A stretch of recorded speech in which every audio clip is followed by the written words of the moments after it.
Herkese salamlar. Kanalıma yeniden hoş gelmişsiniz. Uzun bir aradan sonra yeni YouTube videosuyla karşınızdayım. Sonuncu videom İspanya'ya viza prosesiyle bağlı bir vlog çekmiştim ve Türkiye'deydim bu prosesdə. Amma həmin prosesdən sonra biraz olar ki, mən artıq video paylaşmamışdım. Çünki İspanya'ya gəldim, burada öyrəşmə müddəti, dərsləri öyrəşmə müddəti, imtahanlar və sair hər şey üst-üstə gəldiyi üçün video biraz gecikdi. Amma istərdim ki, əslində bu uzun müddətdən sonra, bu müddət ərzində İspaniyada nələr etdim, ilk gəldiyimdə hansı proseslərlə üzləşdim və hal-hazırda dərslərim necə gedir və ən önəmlisi İtaliya və İspaniya arasında bu 1-2 ay içərisində hiss etdiyim təhsildəki ən böyük fərqliliklər nələr idi, onları sizlərlə paylaşmaq istəyirəm. Mən İspaniyaya əslində gec gəldim. Dərslərim sentyabrın 15-də başlayırdı və mən buraya oktyabrın 17-sində gəldim. İlk işim dərsə getmək oldu, dərsdə iştirak etmək oldu. Və sonra isə yavaş-yavaş artıq Valensiyaya və otağıma yerləşməyə başladım. Buraya gəldikdə fikirləşirdim ki, dərs cədvəlini götürəcəm və yəqin ki, dərslərim səhər başlayıb axşam bitəcək və yaxud da ki, səhər başlayıb günorta saatlarında bitəcək.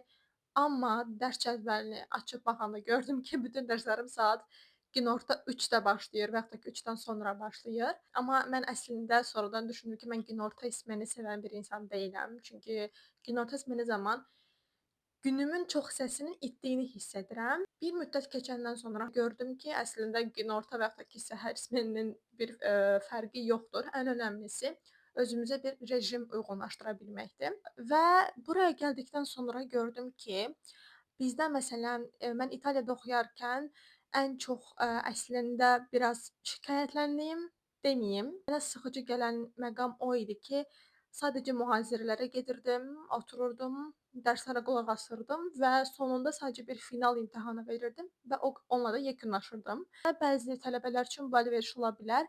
Sadəcə həm mənim ixtisasımla əlaqədar olaraq, həm də gözləntilərimi nəzərə alaraq, Padovada biraz bu gözləntilərim aşağı düşmüşdü. Padova əslində, teorik bir universitetdir, qədim və bir o qədər də əslində gözəl universitetdir. Sadəcə olaraq mənim gözləntilərimi qarşılamaması pis olduğu mənasına gəlib çıxmır. Amma yenə də dərslərin keyfiyyəti yaxşı idi və İspaniyaya gəldikdə isə onu gördüm ki, məsələn, 1-ci dərsimiz mühazirə olur, 2-ci dərsimiz həmin mühazirənin əsasında praktiki laboratoriya dərsi olur ki, amma həqiqətən laboratoriya dərsidir. Öz ölkəmi pisləmək kimi çıxmasın, amma mən Azərbaycanda, praktika dərsləri, laboratoriya dərslərində bəzən ya ləvazimat tapılmırdı, ya məsələn, ona əl vurma qırılar, ona əl vurma xarab olar və yaxud da ki, heç işləmə prinsipini bilmədiyimiz alətlər olurdu laboratoriyalarda. Təbii ki, mən bunu ölkəni, xaricdə oxuyuram deyə pisləmək məqsədilə demirəm. Sadəcə müqayisə olaraq demək istəyirəm ki, məncə öz ölkəmizdə bu inkişaf etdirilməsi olan məsələlərdən biridir. Özəlliklə də akademik karyerasını inkişaf etdirmək istəyən tələbələr üçün. Burada isə laboratoriyada əslində bizə çox böyük bir sərbəstlik verilir. Yəni demirəm ki, gedib hər şeyi qırıb dağıda bilərik. Sadəcə olaraq, qorxmamağımızı, çəkinməməyimizi dəfələrlə tapşırırlar. Yəni, istədiyiniz şəkildə işə başlayın, narahat olmayın, bura laboratoriyadır, səhv edə-edə öyrənəcəksiniz deyirlər və bu 2 ay ərzində o qədər laboratoriya dərslərində iştirak etmişəm ki, artıq magistratura dissertasiyasından əvvəl mən özümü laboratoriya praktikaya hazır hiss edirəm. Ən önəmli məqsəd ondan ibarətdir ki, sırf mühazirədən sonra həmin o teoriya üzərindəki laboratoriya praktikasını etdikdən sonra o bilik, o məlumat beyində daha çox qalır. Çünki mən əslində bu müddət ərzində midterm imtahanı da verdim və midterm imtahana hazırlaşarkən fikir verdim ki, okay, bu məlumat mənim beynimə həkk olunub və mən əslində bu məlumatı təkrarlamasam belə imtahanı məncə yaxşı verə bilərəm. Bu onun nəticəsi idi ki, məlumat və bilik bizim beynimizə çox yaxşı bir şəkildə yeridilmişdi. Və digər hiss etdiyim fərqliliklərdən biri də ondan ibarət idi ki, Padova ilə və burdakı Valensiya Politexnik Universiteti arasında dediyim kimi praktika dərslərində iştirak edirsiniz və Praktika dərsləri bəzən bir dəfəlik olur və ya bəzən isə bu 3-4 həftə, 2-3 həftə davam edəcək bir şəkildə olur. Məsələn, bir eksperimentə başlayırsınız. Bu eksperimentin müddəti 2-3 həftə olur və siz 2-3 həftə ərzində o eksperimentin inkişafını, o eksperimentin necə yol qət etdiyini və sair izləyirsiniz. Yol necə qət etdiyi ilə bağlı da bir report hazırlayırsınız. İşin məqsədi nə idi? İşdə hansı metodikalardan istifadə etdik və işin nəticəsi nə oldu? Və bu işin nəticəsi haqqında mənim fikrim nədir tipli report yazıb, onu professora göndəririk və professor da dəyərləndirir və yaxud da ki, öz geri dönüşlərini, öz suallarını və sair bildirir və bu həqiqətən inanılmaz dərəcədə elmi eksperimentə necə yaxınlaşdığınızı, necə fikir bildirə biləcəyinizi inkişaf etdirir. Yəni mən özüm indiyə kimi heç bir zaman, elmi məqalə dərc etdirməmişəm. Amma hal-hazırda mən bu praktika dərslərində iştirak edərək və bu reportları yazaraq görürəm ki, əslində edə bilərəm. Artıq özümdəki o 1-2 ay ərzində baş verən ən yüngül xırda dəyişiklikləri belə hiss etməyə başlamışam. Padovada isə dediyim kimi teoretik bir universitet olduğu üçün demək olar ki, report və yaxud da ki, təqdimat və sair hazırlamırdıq. Sadəcə bu tipli fəaliyyətlərin az olması biraz insanı paslaşdırır deyə düşünürəm. Çünki mən danışmağı məsələn sevirəm, ictimaiyyət qarşısında iştirak etməyi sevirəm. Amma iştirak etmədikcə, təqdimat hazırlamadıqca, məşq etmədikcə insan paslanır və İnsanlar qarşısında səs tonu necə idarə edəcəyimi unuduram, çıxış edəcəyimi unuduram. Ona görə düşünürəm ki, tipli məsələlərdə praktika önəmlidir, universitetin dərslərinin keyfiyyəti çox önəmlidir. Bir də bura gəldikdən sonra öyrəndim ki, burada pulsuz fəaliyyətlər var.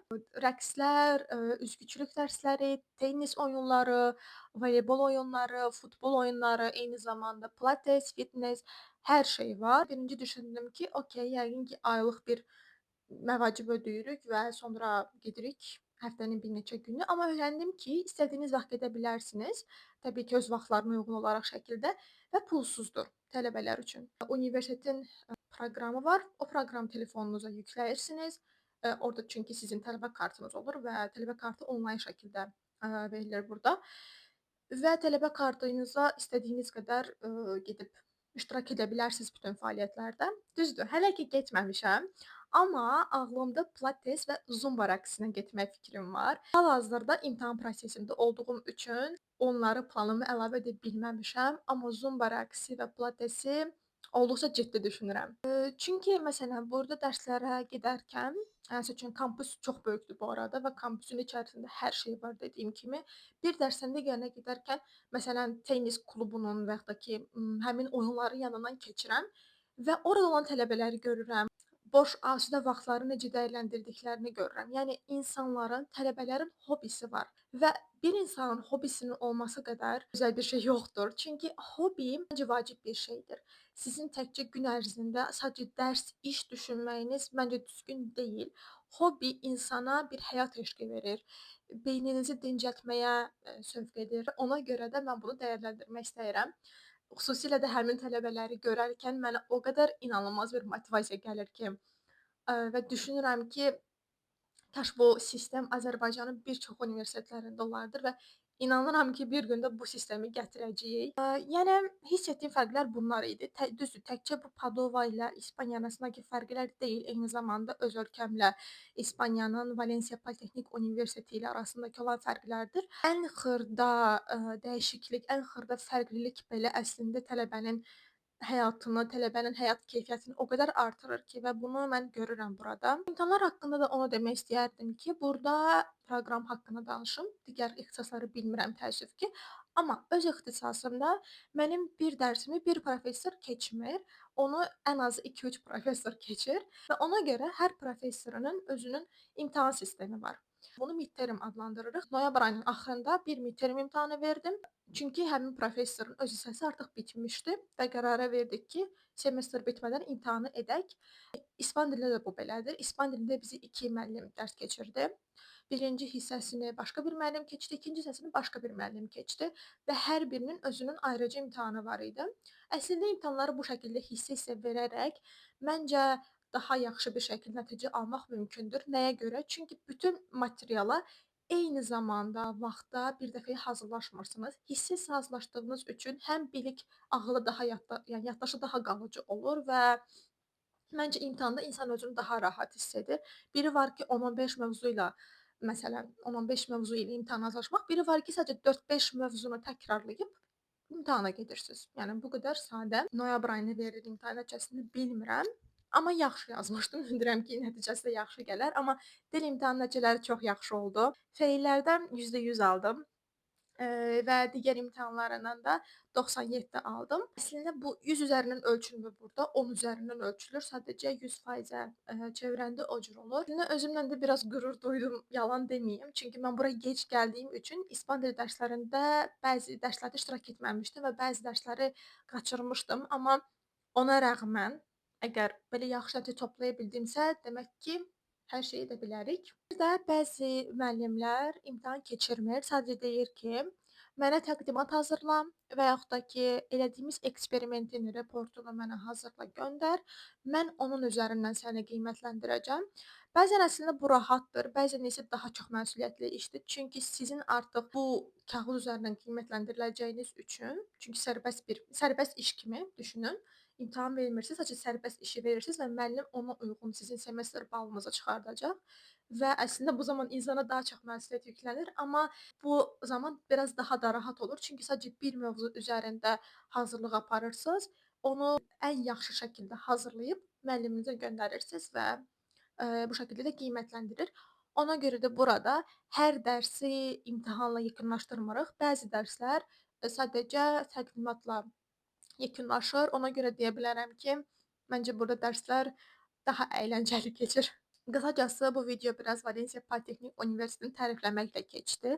Amma sadəcə dediyim kimi, bir iki ay ərzində gördüyüm fərqlilikləri dilə gətirmək istədim və bu fərqliliklərin özümdə hansı dəyişikliklərə yol aça biləcəyini də dilə gətirmək istədim. Bu mənim magistrumun 2-ci ilidir artıq və bu 2-ci ili doya-doya yaşamaq istəyirəm. Çünki artıq sona yaxınlaşıram və ümid edirəm ki, sona yaxınlaşarkən daha gözəl təcrübələri əldə etmiş olaram.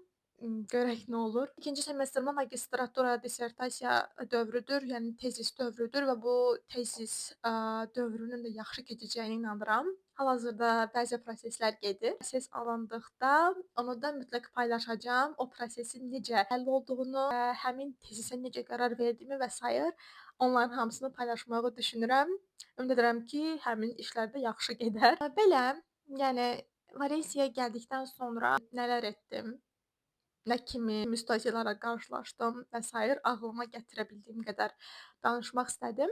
Ümid edirəm ki, videom biraz maraqlı oldu sizlər üçün. Digər videolar haqqında hələ ki bir ideyam çox yoxdur. Hal-hazırda Erasmus Mundus təqaüdünün qəbul prosesi gedir.